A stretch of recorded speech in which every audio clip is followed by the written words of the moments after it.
ఒక పచ్చని అడవిలో 3 పక్షులు ఉండేవి. అవి చాలా సంతోషంగా ఉండేవి. అందులో ఒకటి చిట్టి అనే రామచిలుక. అది ఎంతో అందంగా ఉండేది, తెలివైనది కూడా. ఇక పొట్టి అనే ఒక పిచ్చుక ఉండేది. అది చాలా తెలివైనది, ధైర్యవంతురాలు. మరియు లుట్టి అనే పక్షి ఉండేది. అది చాలా వేగంగా ఎగిరేది. ఇది చిన్నదే అయినా చాలా తెలివైనది.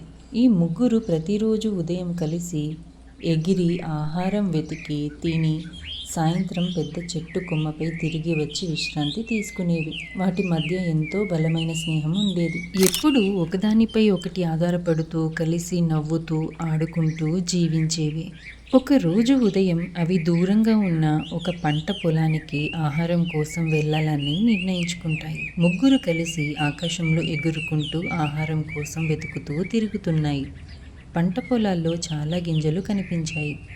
ముగ్గురు ఆనందంగా కిందికి దిగి తినడం ప్రారంభించాయి. కానీ వాటికి తెలియకుండానే అక్కడ ఒక వేటగాడు వల వేసి పెట్టి ఉంటాడు. గింజల మధ్య దాచి ఉన్న ఆ వలలో ముగ్గురు ఒకేసారి చిక్కుకుపోయాయి. చిట్టి భయంతో అరిచింది.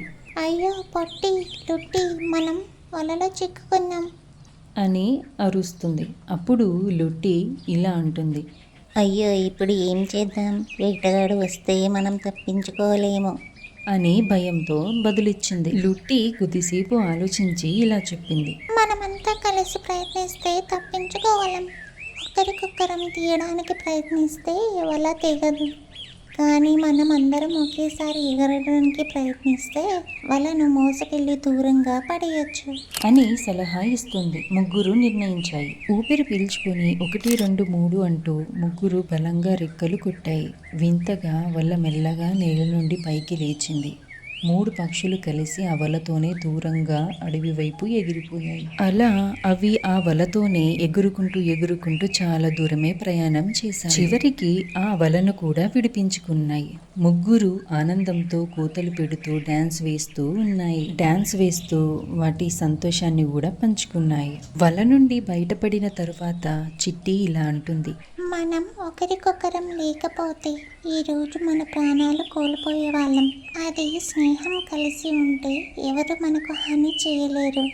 ఐక్యమత్యమే నిజమైన శక్తి అని అవి మాట్లాడుకుంటూ ఉంటాయి.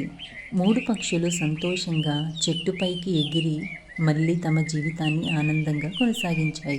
నీతి ఏంటంటే ఒకరికొకరు సహాయం చేసుకుంటే ఎలాంటి కష్టం కూడా పెద్దది కాదు.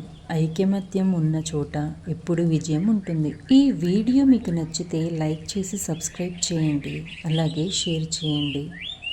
Thank you.